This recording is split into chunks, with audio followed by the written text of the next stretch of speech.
Video? Yep. Hey guys, welcome back to another video. Today we're going to do a tutorial on trapping.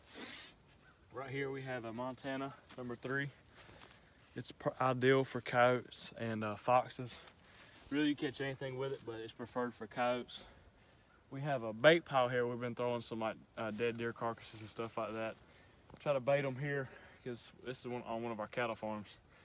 And usually coyotes like to run fence rows and stuff like this, so this is a pretty decent spot. We've caught several here before, but anyways, what you're gonna need is, what we prefer is, first you get a trap, of course. We showed you the Montana. It's got a double swivel at the bottom. It's got these 2 eyes. You put these stakes through, which you can make them at home pretty easily. It's just cut a piece of rebar and then weld a washer up at the top. And we'll say a little bit more about it in a second, but I have a knee pad right here. You put some red fox urine on it, kind of like a cover scent. Because scent is one of your biggest enemies when you're trapping coyotes, because they're one of the best smelling predators and the hardest ones to catch. But anyways, we'll shut up talking and get to showing you how to do it. So first of all, you go dig your hole, and I'm covering back there. You see a little bit. I have a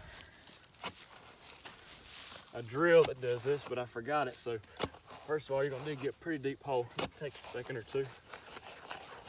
Kind of make it pretty big.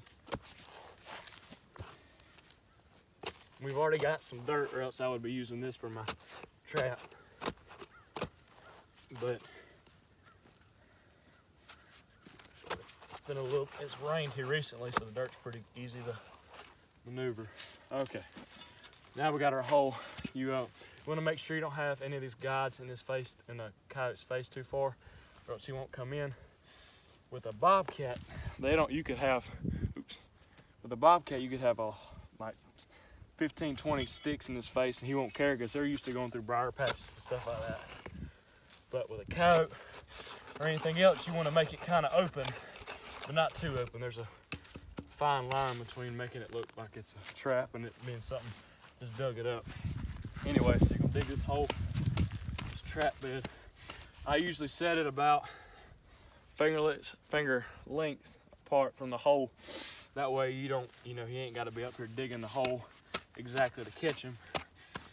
Most of the time, you'll end up getting a back leg catch if you do it too close to the hole, because he'll start digging and get deep down in the hole and then finally end up setting in your trap. Anyway, so that's our trap bed.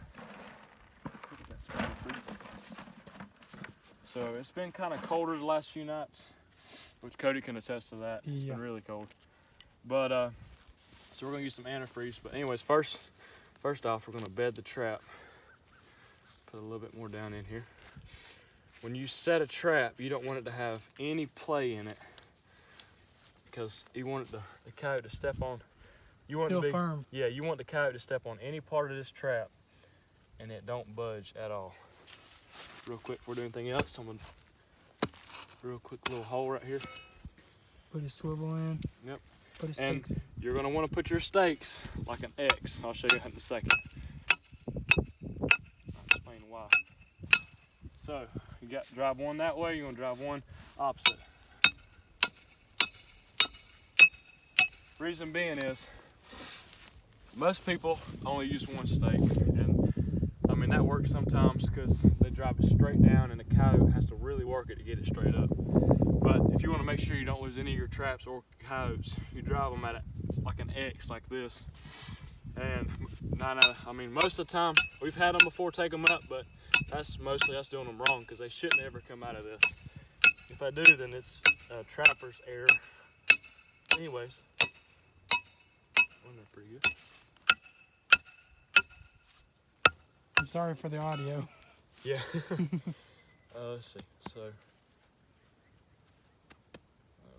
So this trap is not really a what we call a step down. With a step down, it makes the coyote have to apply more of his pressure on his foot, and you usually end up catching him better. But with this trap, we're just this is the first few traps we've set this year, just kind of getting back in the feel of it. But you don't want it doing what it's doing right now, so it's gonna take a little work to get this one bedded down. But let's see, right here.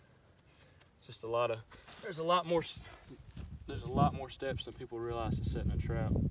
When I started last year, I could tell you I was a Yeah. pretty bad trapper, but I've been. You caught improving. you caught a good bit last year, especially for your first year. Which my dad, when I was born, he started setting me on traps. So I learned at a really young age. I didn't start setting them by myself though till probably I was 12, and then ever since then I've been trying to work on it. I ain't good at it, but I've learned a lot from watching my dad and stuff, because he's caught a lot of animals his lifetime. It's a little bit of play in it. So then when you got play like that, you'll see what I'm doing. You put they call these the ears over here. It's the sides of the trap. You put your 2 fingers on each side and you'll press down, tucking it underneath the trap. And what that'll do is it'll make it firmer up under there. Then you fill them holes back in that